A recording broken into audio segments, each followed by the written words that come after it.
สบายดีสวัสดีพ่อแม่พี่น้องชาวเฟซบุ๊กหรือว่า YouTube ทุกคนจ้ายินดีต้อนรับเข้าสู่สองผู้หน้าผู้ใจพาเรามื้อนี้เป็นมื้อวันพุธวันที่8จ้าบรรยากาศดีมากเลยกำลังเดินทางกลับปากเซกับพี่เหมยคือกาวพี่น้องว้าวผมสังเกตบางเทือง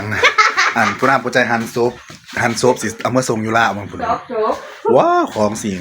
ถ้าน้องซาหรือว่าน้องซายมาหับเนาะแล้วก็ไปเจอกันอยู่ลานเนาะเพราะว่าแม่หน่อยกำลังสิขามลานเอารถไปแลนเอกสารยังก่อนอยู่พุ่นก่อนนะทุกคนเยอะกับกันเด้อของส่วนตัวปูน่าเจอกันปากเซนะคะทุกคนวันนี้ปูน่าปูใจกับภาพเป็นมาหอดเล่าไว้เด้อจ้ามาที่พักอยู่พะแยงมาลัยทองเนาะมาพักอยู่นี่206 205เก่าเลิศอยู่บ่แม่เลิศไปน่ะสะอาดสะอุ้มเขาอยู่เนาะ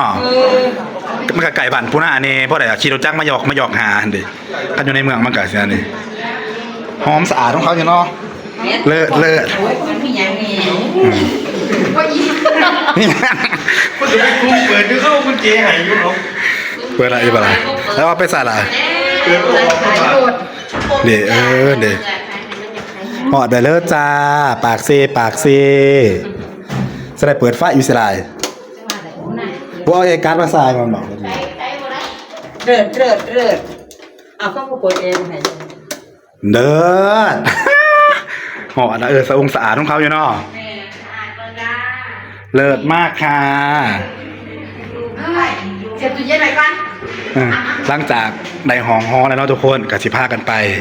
ปากซองต่อหอดแล้วว่าสาวเมื่อยอยู่บ่บ่ได้พาบักหลาครับเนาะพาเลยตอนนี้ก็มาหอดปากซองเลยเด้อจ้าตัดผ่านจ้าเยอะจะถามหาฝนบัดว่าแดดเนาะวันนี้มาหอดกับว่าฝนมันต้องได้อันนี้ซื้อปีขาวส้มบ่บ่อยเพียรนั่นแล้วแม่นบ่หอดแล้วจ้าเดี๋ยวเขาจะไปถ่ายบรรยากาศให้เบิ่งด้วยทุกคนตอนนี้อยู่ตาดฟ้าเนาะเพราะว่าซื้อปีเขาที่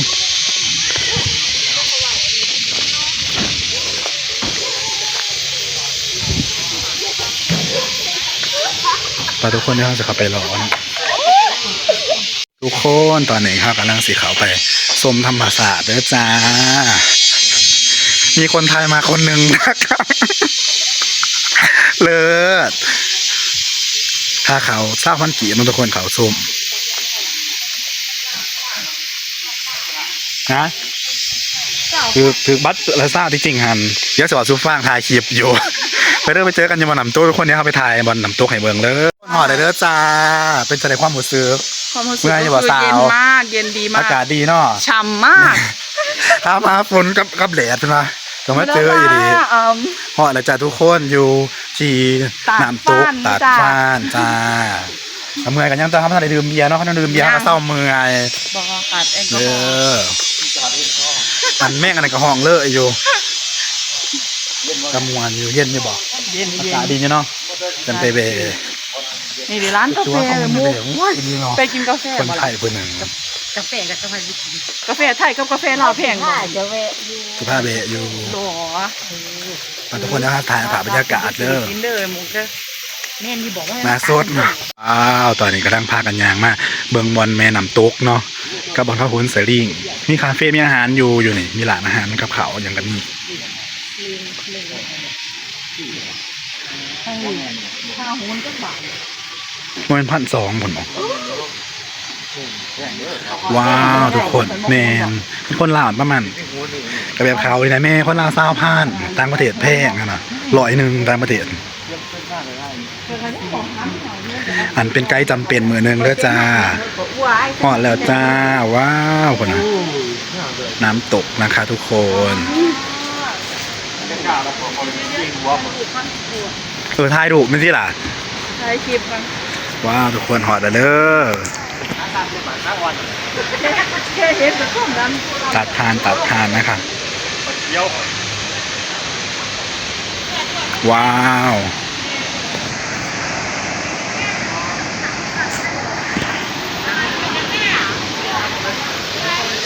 เธอก็จะมีอาหารให้เนาะทุกคนเป็นคาเฟ่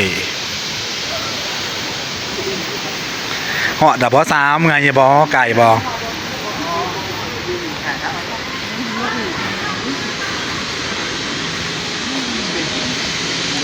ถ่ายแม่เนี่ยเดี๋ยวไปถ่ายรุมที่แม่เนี่ยเดี๋ยวคุณจุดถ่ายดูครับฮัลโหลมันเนี่ยบุคนสดิ้งอยู่บางคน ใช่บ่เลย นี่รถไปถ่ายเบื้องหันก็ได้หรือว่ายางไปฝุ่นก่อนก็ได้ไปบางคนสดิ้งปัง ที่ไทยก็มีตรงใหม่มันตัด แม่นว่ายางไปบางคนไปทุกคนเยอะสเปรแล้วกันมีคนไทยมาผู้หนึ่งแล้วจ้าคนพิเศษตัวยากระโมเนี่ยว่าถ่ายก็ได้ที่ร้านถ่ายกลุ่ม บ่นี่ก็งามบ่นี่ก็งาม เซลฟี่มาทุกคน โอ้ตอนนี้กำลังพากันมาถ่ายรูปถ่ายเงาเนาะไอเพชรไปจะไหนก็มากินสติงเลยอยู่ต้องกินวี่อ่ะพอนะ ใช่นี่ก่อน ว้าพี่น้องสวยงามมากจ้าเลิศตัวเนอะพี่แม่มาถ่ายอยู่พี่แม่ โอ้น้อง บรรยากาศพี่น้อง เดี๋ยวมาสูตรบรรยากาศได้เต็มที่เลย คุณไอออฟแล้วนอนแบบสบายได้ป่ะเห็นน้ำตก มาหอดเด้อไม่ยินอยู่บ่ฟังมาดินมาหอดแล้วเลิศแน่คุณอ่ะป้ากินแล้วบ่เบียร์ นี่ดี มันสติงนี่สื่อตัวนี้จะน้อยเนาะทางเมื่อพอดี